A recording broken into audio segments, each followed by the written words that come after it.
Thank you, Ryan. So as Yolanda mentioned, Steve, Nancy, and myself, Christy, will be facilitating today's session.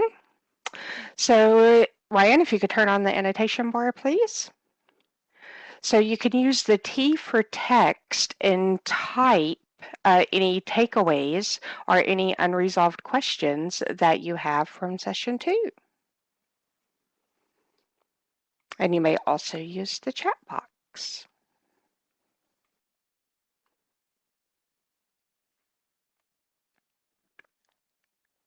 Saving and submitting files. Yep, that's a good one.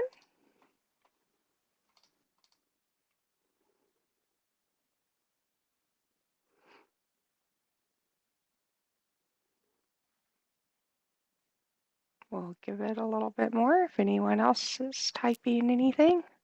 I know we can't actually see it until I think you click away from it and it posts. Also, that Ginnie Mae likes a good trick question. That's true, right, Nancy?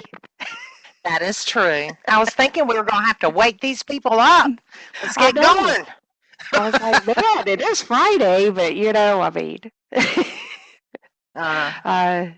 E998 exceptions clear overnight. RFS records, right? The definition of the RFS records. And while everybody's thinking, Lizette has a question, and the answer is yes. For liquidated loans that need a correction, you still have to cancel the liquidation, edit the loan, and then create the liquidation again. And the reason that is a yes is to ensure that all of the incorrect information that was reported is cleared out, and you report the new information, and when you save and sum the pool record, the new information will feed to the pool record. Good question. Thanks. Absolutely. And then after querying RFS 111, you download the exceptions for the RFS 204s. Yep, that's a great one. The timing of querying the C level alerts. Wonderful. Ryan or Colin, could you export this slide before we move on, please?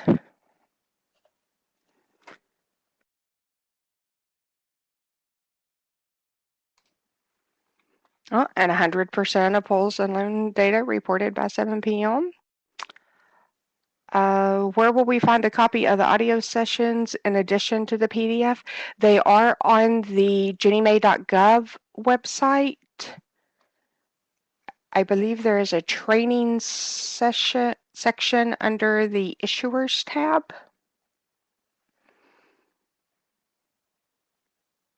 And they'll be loaded maybe next week or within the next 2 weeks. I'm sure they'll be loaded. Right, for the actual recordings of these sessions. Correct. Absolutely. Correct. Okay.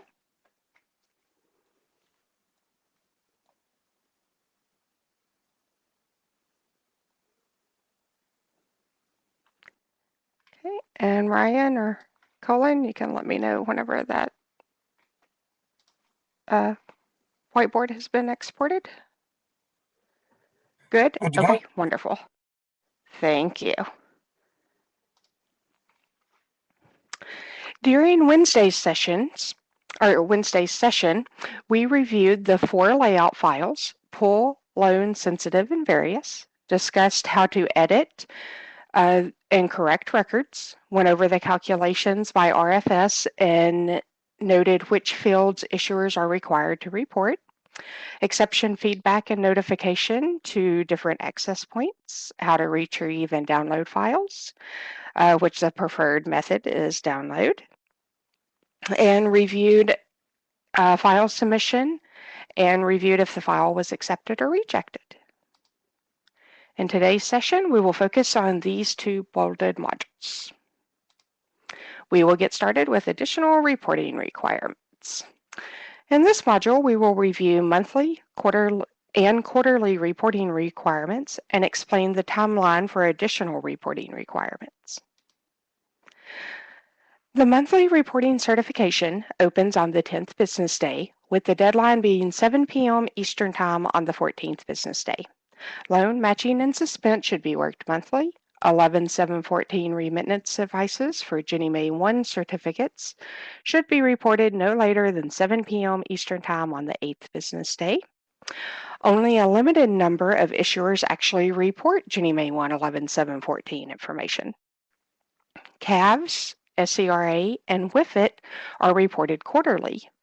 New pool data quality should be addressed monthly if you have any. Could we turn on the annotation tool, please? And if you could place a sticker on any of these reporting requirements that you are familiar with, please.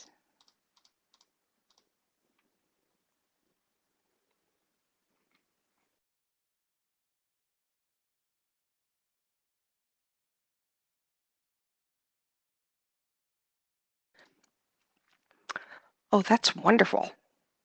Look at all that annotation. Absolutely wonderful. Okay, if we could turn off the annotation tool, please.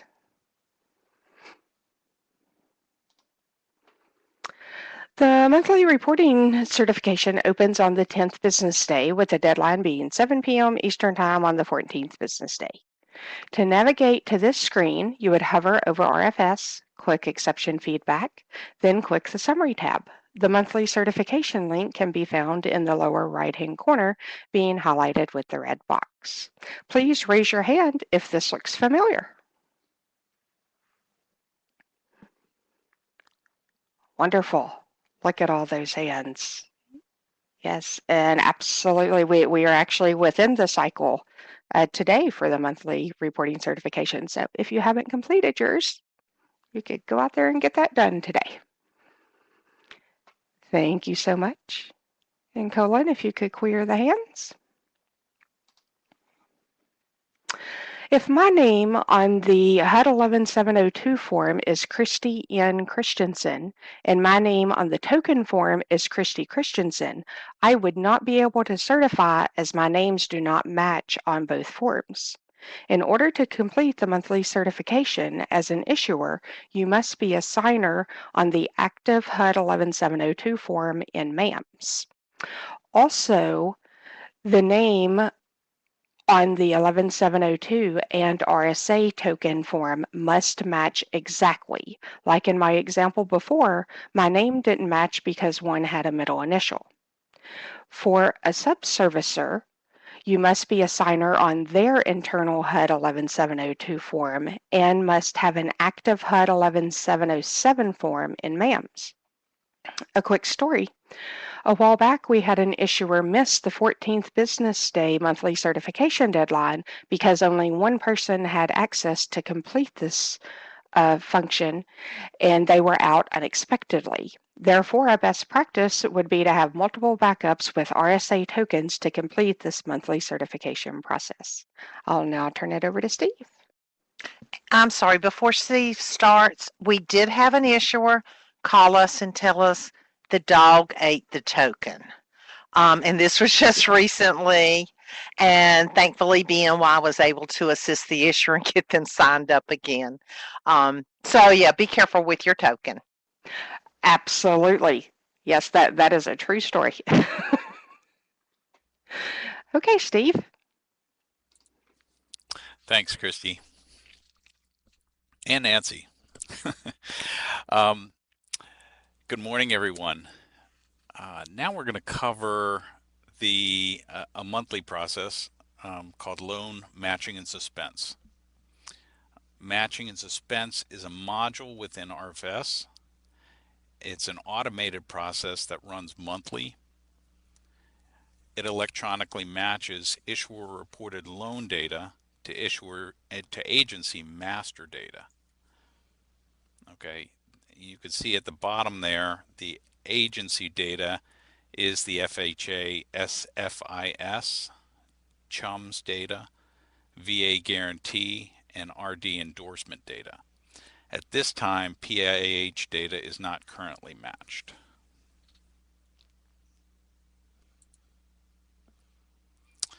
So for how matching works, the fields that are matched are the case number, field 5 of the RFS loan record, and the OPB, field 10 of the RFS loan record for VA, FHA, and RD. OPB, as you notice here, is as of the mortgage note. So do know that. So when there is a mismatch, know that that is as of the mortgage note. These are for, as I mentioned, FHA, VA, and RD. For the FHA Streamline loans, the fields that are matched are interest rate, loan maturity date, and the first 3 digits of the zip code. So overall, the requirement for issuers is to resolve these non-matches.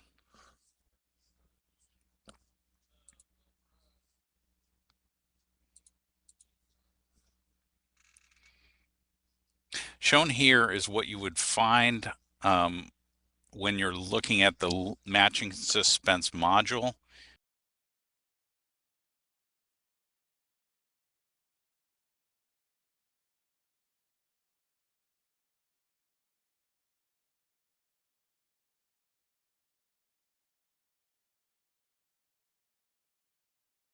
The servicer work the non-matches for you, or do you work those?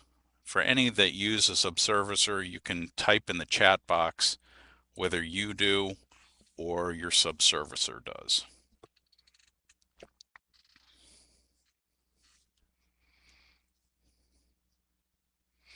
I'll give it a second here. I see some people typing. Okay. So far it's about 50-50. All right, the we do's are starting to take over. Good. Ultimately, whether the subservicer responds to these or not, the issuer is responsible for responding to mismatches in the matching process.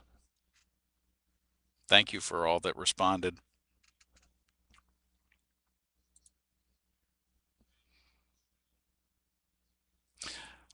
Okay, within the module, you could see where you would get information about each individual loan suspended with the loan tab and the suspense tab.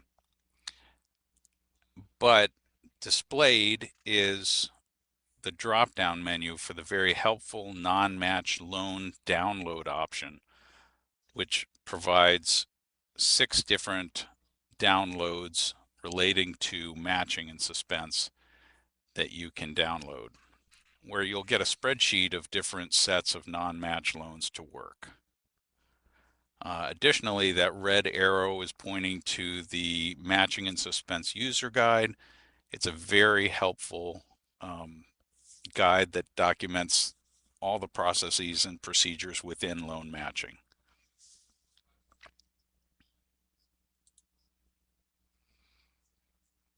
Now, in terms of insurance matching, these insurance matching downloads are available after matching processes occur in RFS, after the 5th and 10th business days of the month, and after the 25th calendar day. Note that downloads are dynamic, so changes that you make to resolve non-matches will be reflected after those match processes run on the 5th, the 10th, and the 25th. 5th business, 10th business, and 25th calendar. All right. Also note here that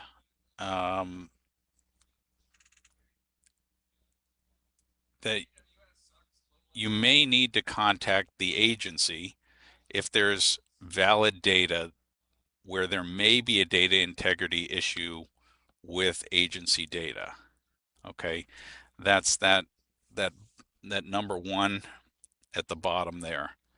So it may be that your information is correct and the agency information is incorrect. So contacting the agency will allow for that to be resolved.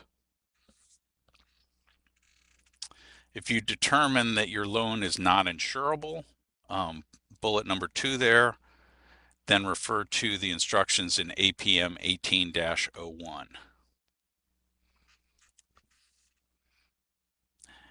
If the loan had a curtailment, you can contact Ginnie Mae Help at Deloitte.com and refer to the user guide section 9 for additional instructions in that. And finally, if the loan has been modified, please confirm that the Ginnie Mae reported OPB matches the mortgage note, and the loan purpose on the loan should be reported as a 3 HAMP or 4 non-HAMP in the various loan record. And you can see the reference there to the various loan record in Appendix VI 19.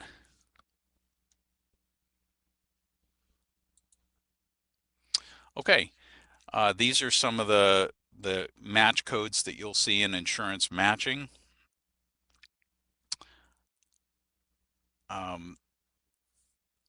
The MA are matched on case number and OPB, where you must address the interest rate or zip code or maturity date. MCs are matched on case number only, where you verify the OPB and you confirm that the loan's insurance is active. The NCs are not matched on a case number, and you verify the case number and the OPB. Confirm that the loan's insurance is active. At the bottom of this screen is a chart with an example of 3 non-matched loans. They're all MA. Notice that each loan shows a non-match on a different data element that are not matched, and that both the agency value on the left-hand side and the issuer reported value on the right-hand side are present. Also note that the reason for the hashtag symbol in any of the downloads is that there may be leading zeros, as in a zip code, where a zip code might begin with a 0. So the hashtag allows for those in the download not to be truncated.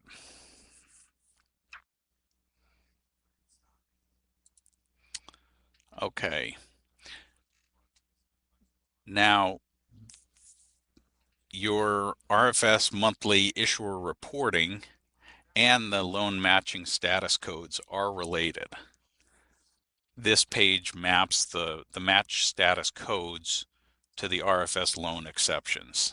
NCs relate to a MAT 001, and MC is a MAT 002, interest rate 003, maturity date 05, and zip code 04. Now the MANI are only for FHA Streamline.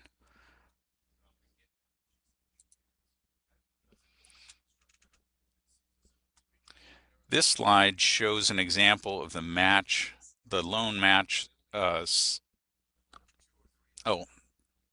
Pardon me. We have a process for manually hard coding loans that will not match on certain fields.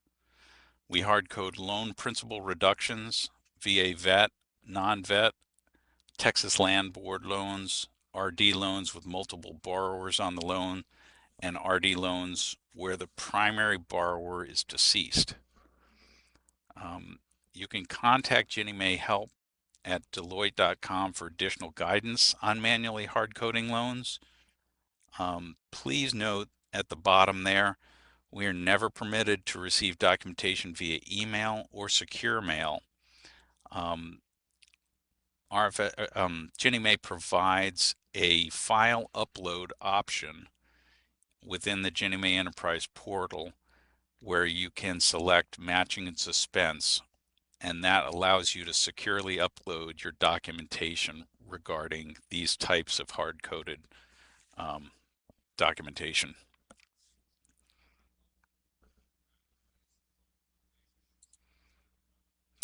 All right, next, this slide shows an example of a loan matching suspense notification. Raise your hand if you've seen this type of e-notification.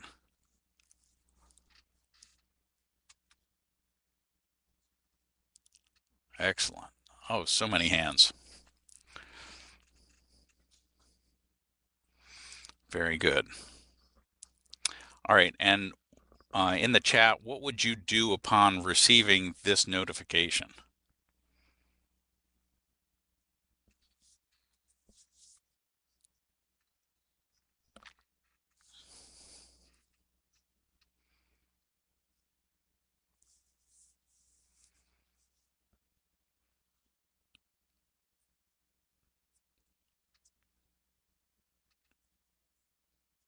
Okay, check the suspense download, investigate further, download the report, review and respond, suspense download. Very good. So those download function would allow you to view the type of notification or the type of suspense data that you have to respond to. Very good. Thanks for all that. Some e-notifications, as in this example of a terminated loan matching e-note, you'll see that there is a downloadable file directly from the e-note. And so you're able to download this. This is a mass letter 03 file. You could download that directly from the e-note. So please make sure you're checking e-notification daily. We like to suggest twice a day, maybe morning and noon, to make sure that you're getting all the e-notifications that come out. All right, we've referred to a couple different dates. This is a workflow timeline and schedule. This is probably going to be helpful for you in knowing when different matching and suspense processes occur and which ones provide e-notifications. So we talked about the 5th and the 10th and the 25th calendar day. You can see those. We also included in here the 7th business day for various suspense, which is a separate, I think we talked on day 2 about various suspense items. Okay.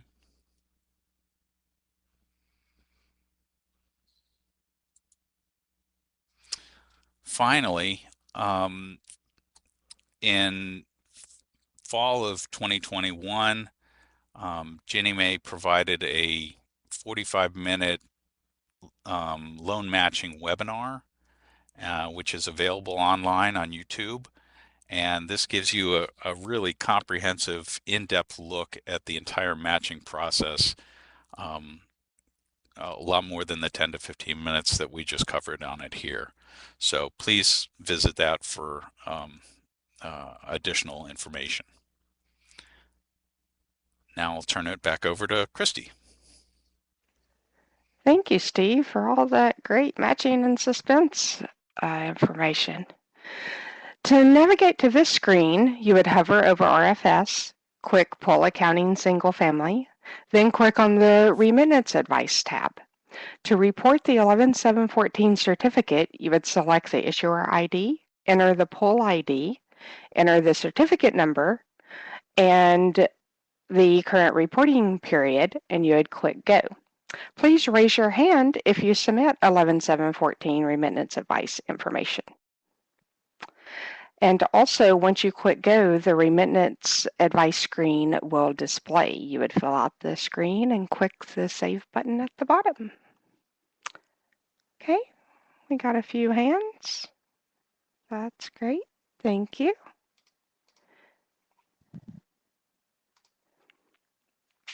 Once all of your 11714 information is reported, please click on the monthly remittance download in the dark blue bar to export all of the information that you reported. It is suggested that you would save this file for audit purposes. I'll now turn it over to Nancy.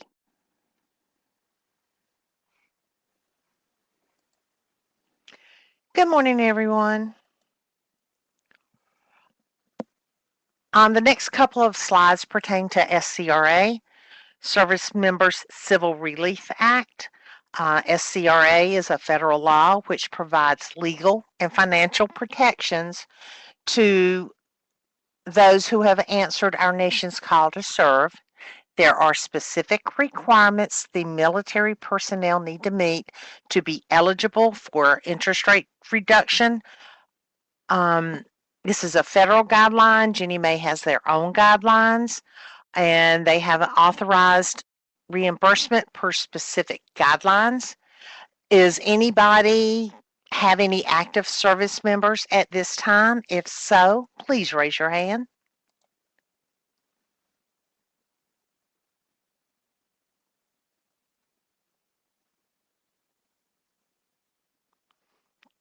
Okay, thank you very much. Could you clear the hands? So to access the SCRA module, you would select the service members box under the drop down in RFS. Issuers must use this module to request eligibility and reimbursement. If you need to process SCRA, someone at your company must have an approved functional role for SCRA, which is normally LL3. Chapter 34, Special Assistance Programs, has additional information on SCRA along with the required forms that you must submit for eligibility and reimbursement. Back to Christy. Thank you, Nancy. Quarterly custodial account verification reporting in RFS is also known as CAVs. Per MBS Guide Chapter 16-8, issuers are required to submit CAVs between the 6th and 15th business days of March, June, September, and December.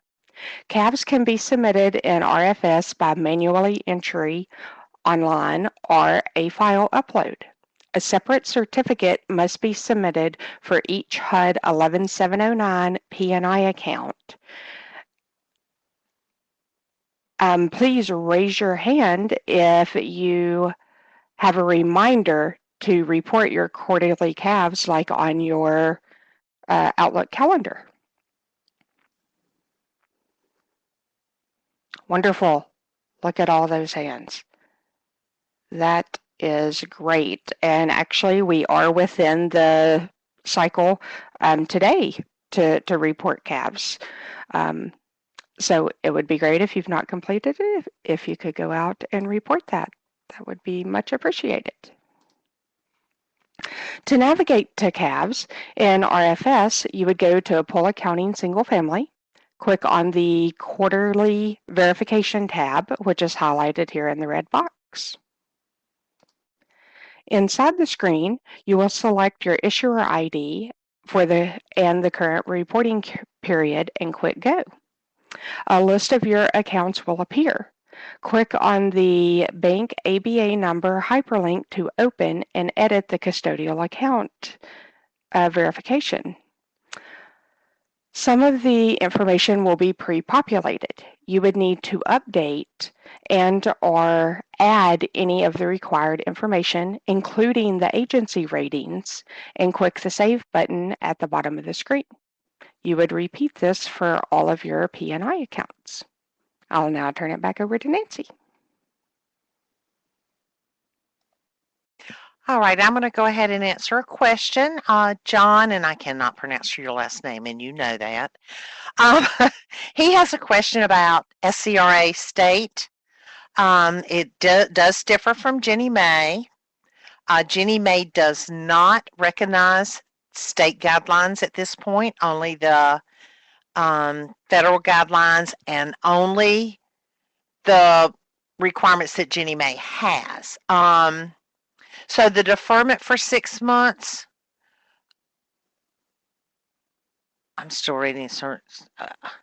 I personally cannot tell you how to treat your state SCRA.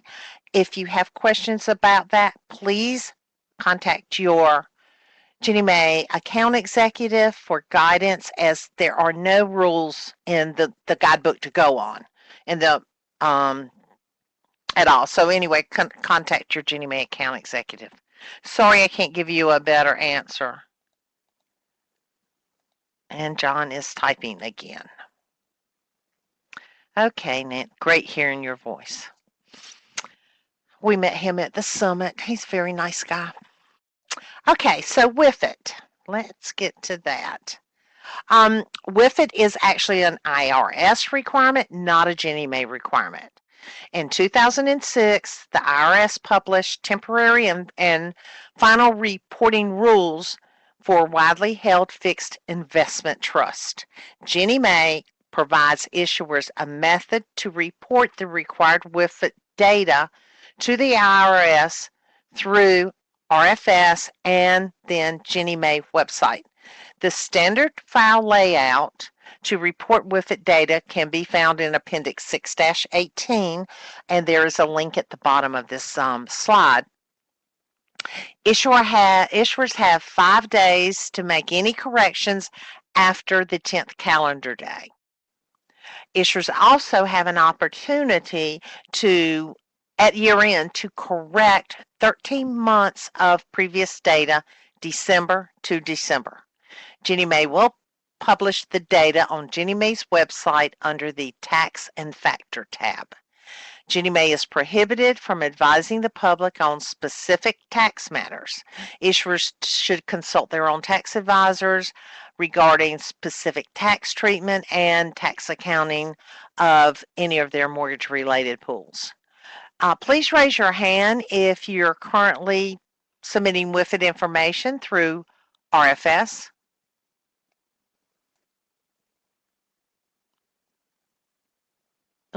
Quite a few.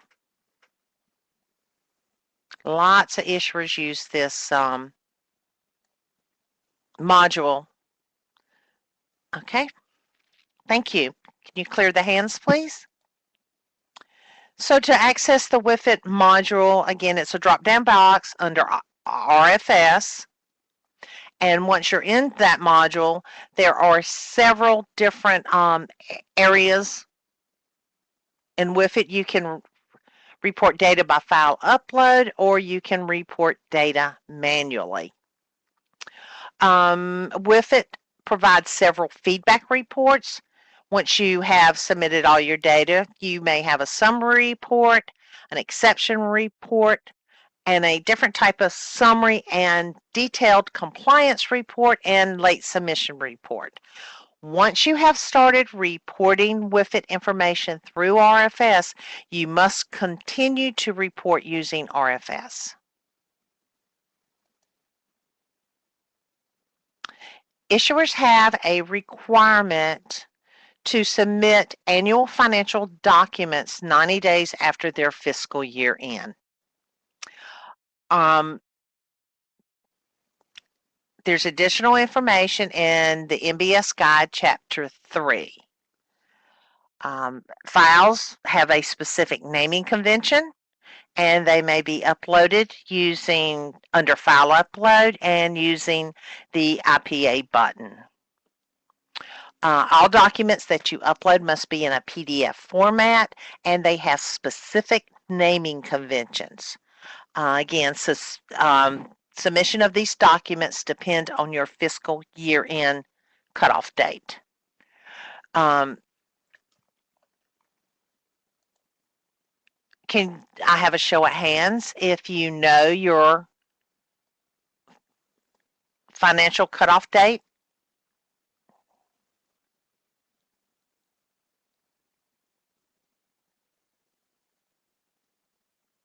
Ooh, that's a good show of hands. Thanks.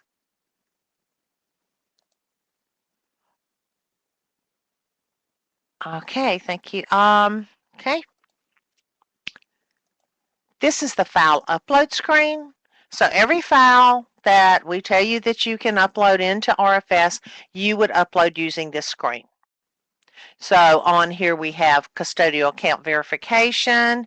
At the very top, we've talked about IPA. We just talked about that. That's the independent public accountant. Steve was talking about matching and suspense, your normal pool accounting files, 11/7/14 remittance data, SCRA, and WIFID. Normally, when we look at the appendix or the information that is talking about how you do a file upload, it will tell you the button that you would need to select to do the actual file upload.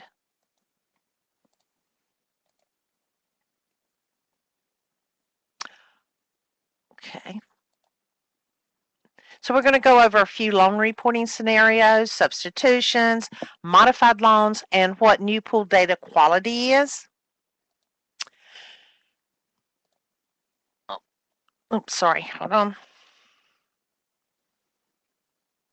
A loan may be eligible for a substitution should it have a qualified defect. And one of the biggest defects would be the loan is uninsured. The Ginnie Mae buyout group must approve any buyout and substitution prior to you actually removing a defective loan. And it's a two-step process. You can remove a defective loan and not have a substitution, or your loan will qualify for substitution. Should you determine a loan is defective, you should submit a formal letter per Appendix 6-02, the form letter to loan repurchases. Loans are only eligible for substitution within the first 4 months or 120 calendar days of the issue date of the security. Can you raise your hand if anybody has ever submitted a loan for substitution?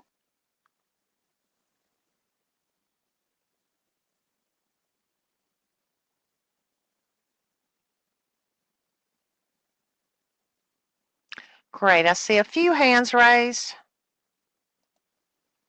Okay. For modified loans, issuers should report the modified terms on the 11/7/06 at origination. Those terms roll to RFS the first reporting month. Issuers should continue to report the first payment date, maturity date, and interest rate of the modified loan. Issuers must change the modified OPB back to the original note OPB. The reason we do this is that the agency files only provide us with the original OPB. They do not provide us with the modified OPB, so therefore we would not be able to match your loan. So here is a kind of instructions. This slide on the far left shows you the field in RFS, and the second column is the field that you're using in Ginnie Net. At the very bottom, it gives you the specific information on what to change and what not to change. Okay, for new pools quality, issuers will receive an e-note request to verify data reported on Ginnie Net at origination should there be questions. A good example is an issuer reported none of their 300 new loans as a first-time homebuyer loan. Well, we received the agency file and it says part or some, all of those loans are first-time homebuyer loans. So we send information to the issuer to verify that they have correctly reported the data. If it's not correctly reported, that data needs to be updated in RFS. Ginnie Mae actually pulls like first-time homebuyer information. They pull that data and they report to Congress, hey, we've helped this many new borrowers for the first time ever. So it's a good thing to have this information correct so that all the data reported up is good. And now I'm going to turn this back over to Christy. Thank you, Nancy. This slide shows a list of best practices for issuers. Again, 100% of pool and loan data must be reported by close of business on the second business day. All E and C level exceptions related to the pull-in loan must be cleared no later than 7 p.m. Eastern Time on the fourth business day. There should be consistency of the data reported in RFS. The case number reported on the loan should match the case number reported in origination. Issuers are fully responsible for meeting reporting timelines and the accuracy of the data reported by subservicers. You need to adhere to your company's established Ginnie Mae cutoff date. Ensure the correct liquidation removal code is reported in RFS. Analyze and correct the RFS exceptions per the severity level requirements and deadlines. Review your e-notifications daily. And then, as mentioned earlier, have multiple backups for your RSA tokens to complete the monthly reporting certification. Ryan, could you please turn on the annotation tool? So using the annotation tool, there it is. Could you please place a sticker on the practice that you think is most important?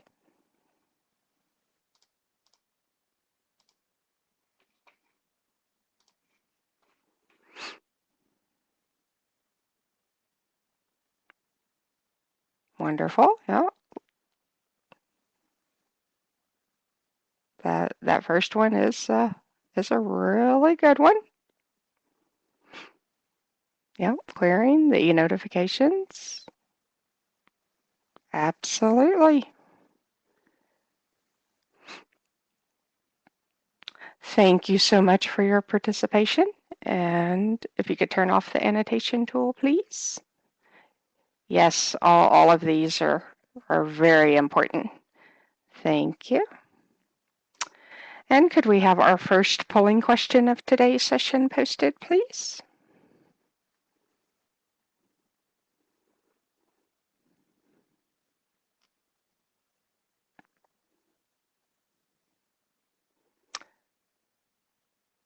And if we could open the poll.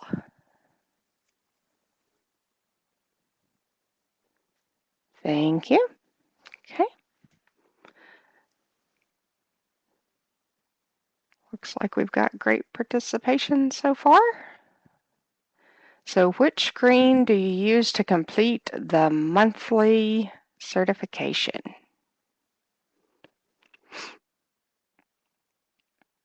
We'll give it a few more seconds so everyone has time to vote.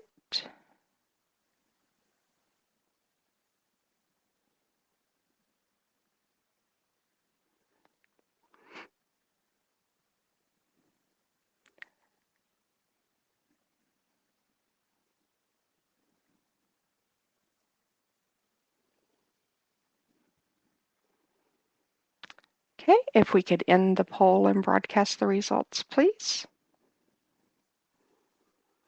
And it does look like we had 92% select the correct answer, which is the RFS monthly summary screen. If we could post the next question, please.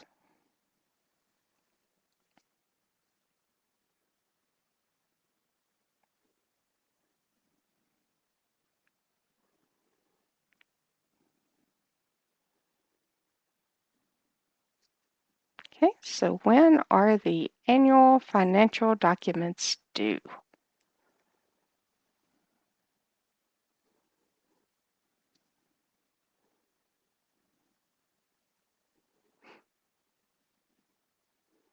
We do have a few options there, so you do want to select the best option.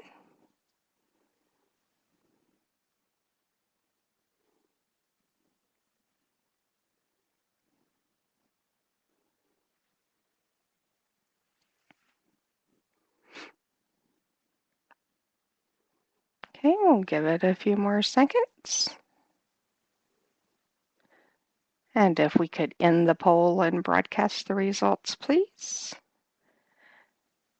And it looks like we had 84% select the correct answer, with it being 90 days after the fiscal year end.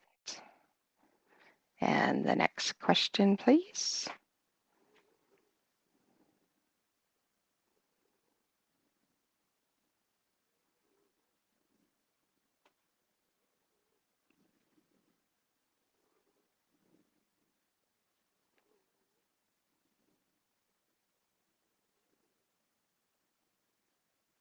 And if we could open the poll. There we go. So when does an issuer receive a notice for terminated loans in the matching and suspense process? I believe Steve went over this earlier.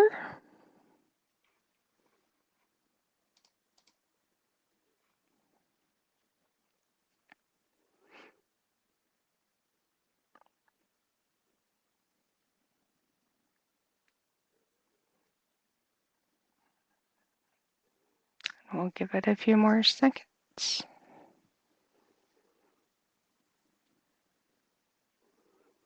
And if we could end the poll and broadcast the results. Thank you. It looks like we had 56% select the correct answer, which is the 10th business day. Thank you so much, everyone, for participating. If we could remove the polling.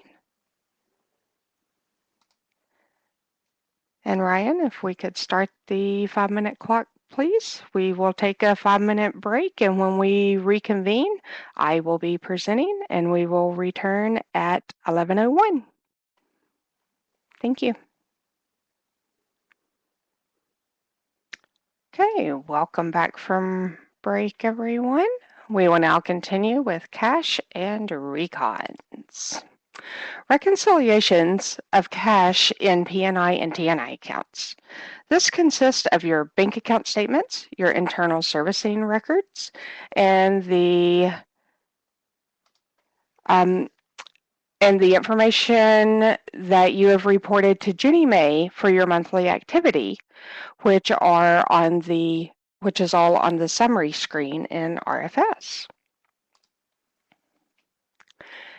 Keys to quality Ginnie Mae reporting are following the MBS Guide, Chapter 16 for custodial accounts, having Ginnie Mae program knowledge, reconciliation, test, and internal servicing controls.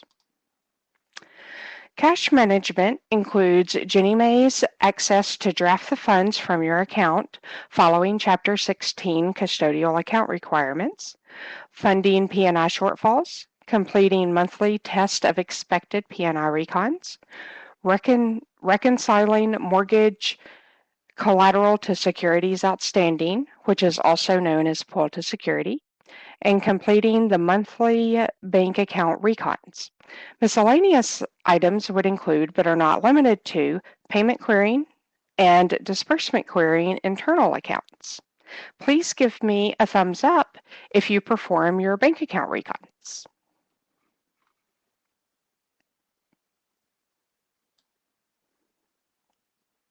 Wonderful. Look at all those thumbs and hands. That is great. If we could clear the thumbs and hands, please.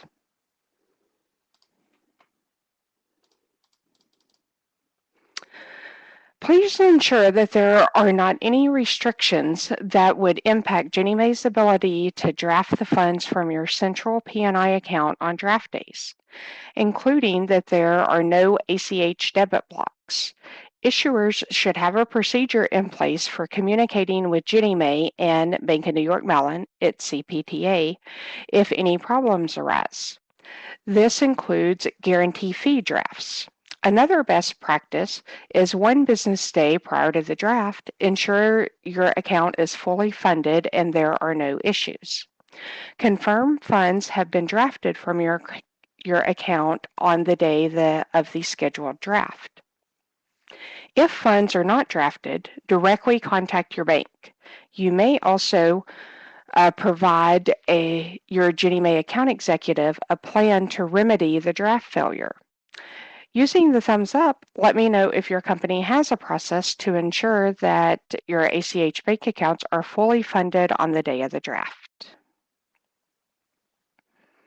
Wonderful.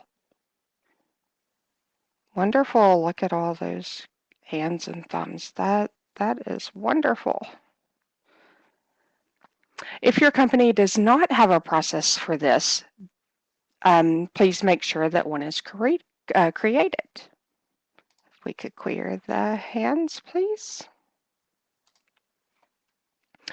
Your collections clearing account or payment clearing is an optional account. This account can be used for Ginnie Mae and non-Ginnie Mae funds. This account needs to transfer the Ginnie Mae P&I and TNI accounts within 1 business day. You may recover corporate advances provided excess funds are restored to the custodial account from this account. Also, this should be a zero balance account, which means you should be able to show detail of every cent that is outstanding in this bank account every day. For liquidations, the clock starts from the date of the deposit on the bank statement. Since issuers do not post payments received after hours until the next business day, then you have 1 business day from the date of the post or the deposit that's on your bank statement. Ultimately, the funds need to be deposited into the Ginnie Mae P&I account within 2 business days of receiving the funds. Here are the P&I custodial account bank requirements. This account can be Ginnie Mae funds only. It must be a single non-interest bearing custodial account. It may contain funds for more than 1 pool. A HUD 11709 form must exist for each account, which is part of the master agreements. It must be maintained at an ACH capable financial institution. The bank recons must be completed timely, which is within 30 days of your Ginnie Mae cutoff date. It must meet the CAV's banking requirements. Please raise your hand if you manage these bank accounts.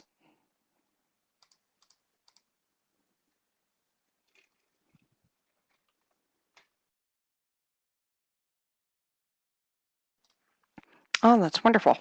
That's a great number of hands. And if you could clear the hands, please. If you have a P&I disbursement account, here are the requirements. You may use a separate disbursement account. It must be non-interest bearing and a zero balance account. It must be maintained at an ACH capable financial institution. And it must contain Ginnie Mae funds because there is no commingling allowed. It can be used for 1 Ginnie Mae issuer ID per account. And the master agreement, which is the HUD 11709 form, must exist for this account. P&I accounts are subject to custodial account verification, also known as CAVs. It is required when the total FIC, which are the P&I payments, are equal to or greater than $100,000 in any month per Appendix 6-19. Also, single-family issuers are not required to report escrow accounts in CAVs reporting. Per the agency rating requirements, institutions are required to meet at least one of the following. Institutions serving as funds custodian with assets of $30 billion or more must have a short-term rating by S&P of A3 or better, a long-term by S&P of BBB or better, short-term deposit rating by Moody's of P3 or better, or a long-term deposit rating by Moody's of Baa3 or better. 30 billion or less asset institutions must have an IDC rating of 125 or better, or a Kroll rating of C+ or better. And now the TNI custodial account requirements. This account may be interest-bearing. It does not have to earn interest, but it may. The account must only contain Ginnie Mae funds. It must have a HUD 11720 form for each account in the master agreements. Just like the P&I accounts, the T&I accounts must be recons must be completed timely, which is within 30 days of your issuer cutoff.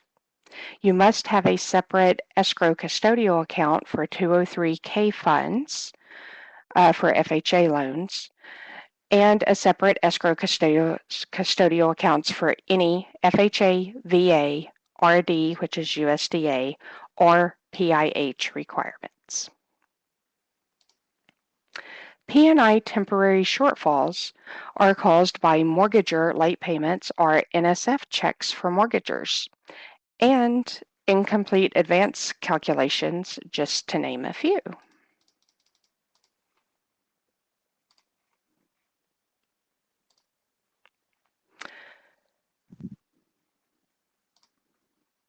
Here are a few non-recoverable corporate advance permanent shortfalls, including but not limited to adjustments, loan removals, and T&I shortfalls.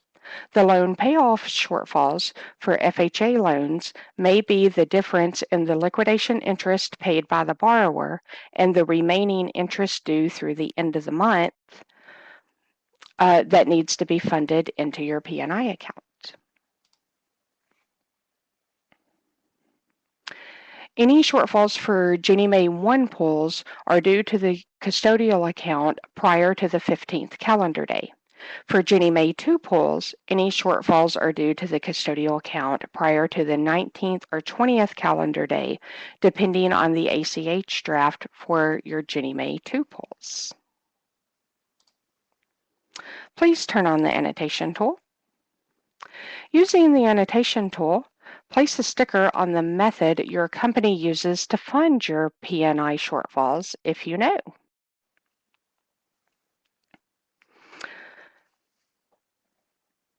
And while we are participating in that activity, companies can use corporate advances, which are issuer funds, excess funds, which are unscheduled recoveries of principal on the pools, which can be found in MBS Guide Chapter 15-5, or the Pool Advance Agreement, which uses bank funds. Also, Appendix 6-1 must be completed. Wonderful. Thank you so much for all those stickers and participation.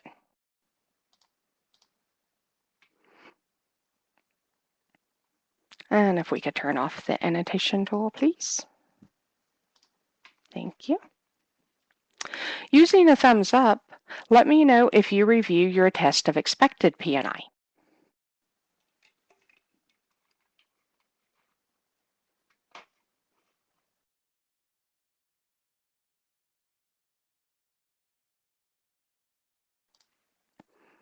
Wonderful. I see quite a few thumbs and hands. That's great. If you could please clear the thumbs and hands. The test of expected is required on every pool and is performed by the issuer. It provides the P&I account minimum dollar amount for all cash shortages funded by the issuer. You may not net pools that have cash overages with pools that have cash shortages.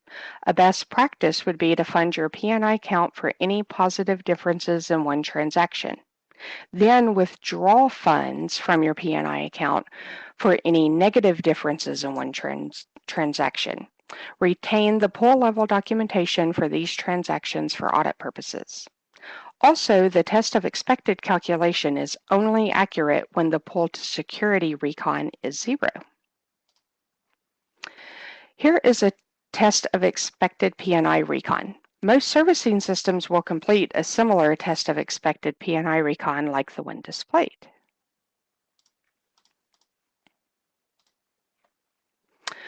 Using the thumbs up, let me know if you review your recon of mortgage collateral to securities outstanding or your pool to security recon.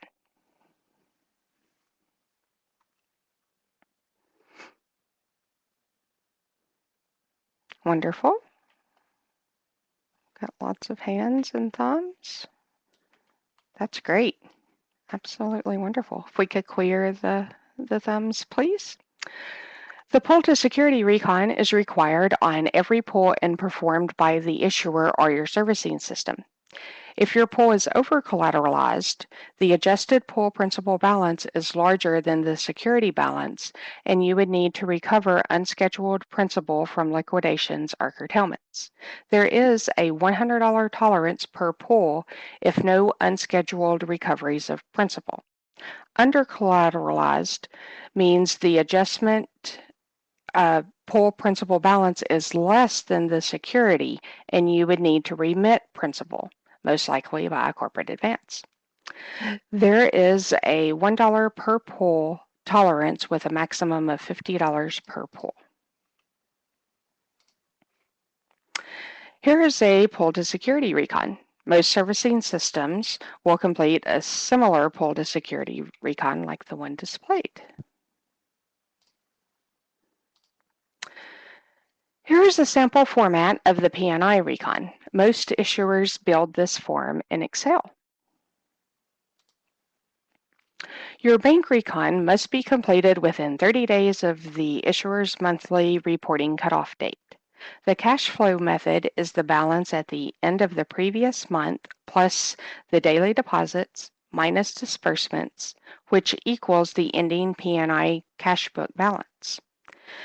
This is reported in field 12 of the pull record and is displayed at the bottom of the pull screen. A very important note, all adjusting items on the recon must be completely resolved within one of the next 2 reporting cycles. If you have outstanding unreconciled items, it may result in an audit finding.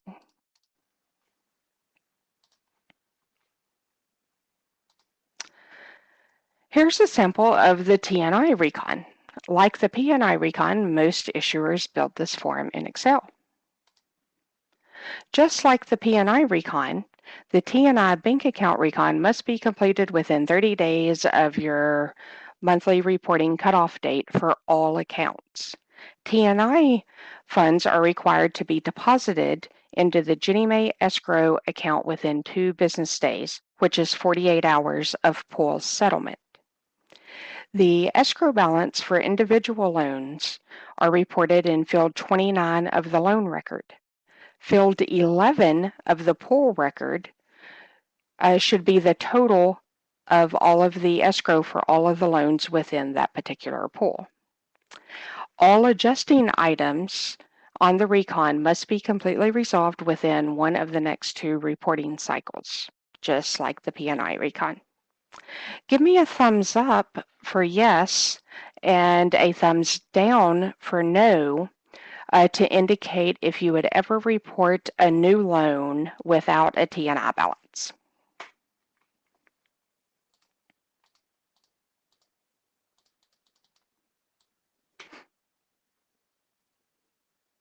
Okay, we do have quite a few thumbs up and thumbs down.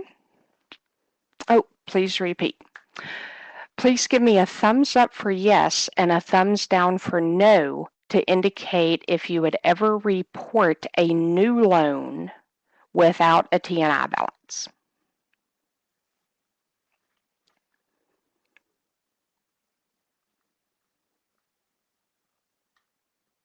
Okay, great. Thank you for all the participation. And actually, most new loans will have a T&I balance. So you should be reporting a T&I balance. So if we could clear the thumbs, please. The large red box on the pull activity screen shows where all of the bank account balances are reported on the pull level. These balances can be reported on your RFS file or manually entered online. The Save and Summarize pull button at the bottom of the screen in the red box needs to be clicked when any of the information on the screen or any loan level fields are updated, as certain loan level fields are moved to the pull screen behind the scenes. Also, if you click the small plus sign in the bottom left-hand corner, the custodial account information is displayed. This is where you would update any bank account numbers or ABA numbers. Ensure to click the Save and Summarize pull button if you make any updates on the screen.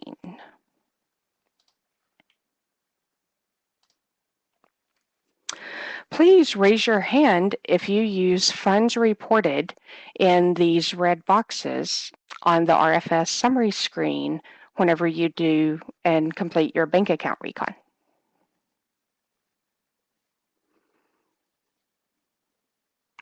Wonderful. I see lots of hands. That is great. The TNI funds are a roll-up of all of the TNI balances, and the other funds is a roll-up of all of the PNI balances from the pull screen. If we could clear the hands, please, that would be great. And if we could have our next polling question posted, please. Thank you. So what is the time frame to complete your bank account recons?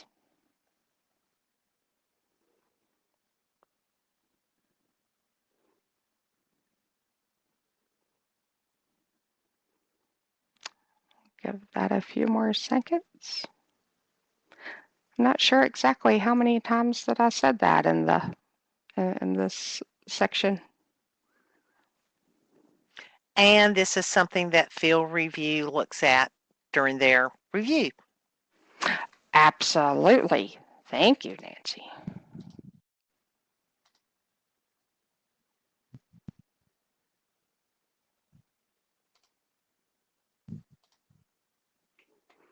Okay. If we could end the poll and broadcast the results, thank you. It does look like we had 82% of our participants select the correct answer, which is 30 days from your cutoff. Our next question, please.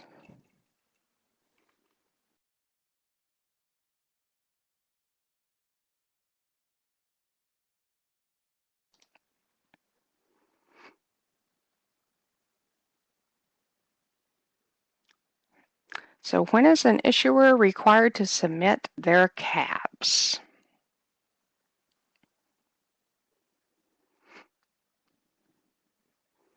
Be great if we could have everyone participate.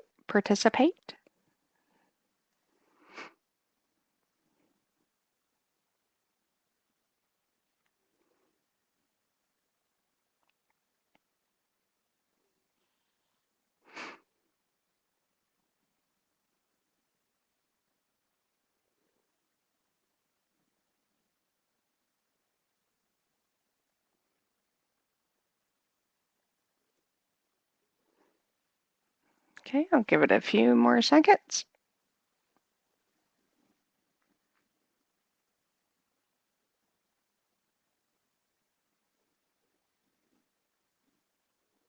Okay, if we could end the poll and broadcast the results, please.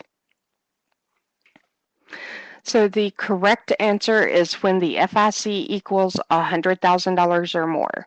And remember, this is the custodial account verification, which is CAVS, which is reported quarterly.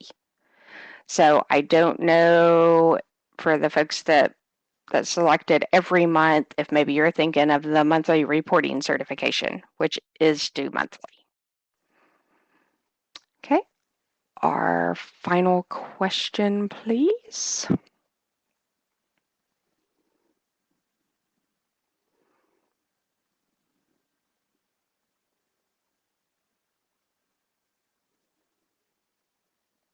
Okay, so what is the purpose of the pull to security recon?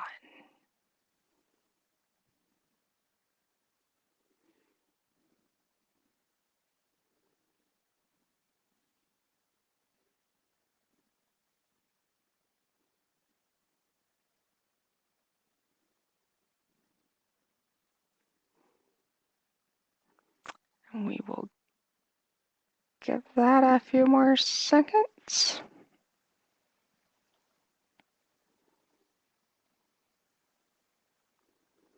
Okay, if we could end the poll and broadcast the results. Thank you. So the correct answer is it notifies issuers of collateral to security discrepancies. So 87% got that correct. Thank you so much for all of your participation. And if we could remove the question, and we've only got a few more slides here, so I will now turn it back over to Nancy.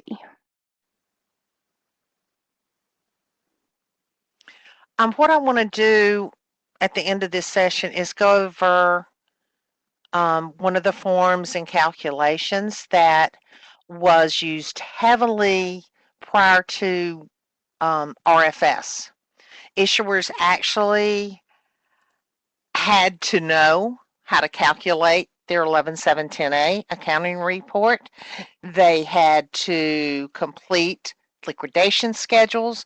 Those had to be submitted. So in today's world, these two forms should still be generated every single month, but you have to maintain them in-house. Should Ginnie Mae request these, you are supposed to send them to Ginnie Mae, and they're also used during audit. The Appendix 6-4 is the issuer's monthly accounting report. It provides general information such as definition of what a CD or IR pool is. A lot of people do not even know what an IR pool is. That is internal reserve, and the way that you remit funds is different than CDs. It tells you how, or it talks about the interest rate spread and also payment information. It describes every field and calculation on the form. Gross and net service fee, guarantee fee calculations. At the very bottom, how to complete a liquidation form. And it also tells you how to report claim funds and how to calculate a weighted average interest rate.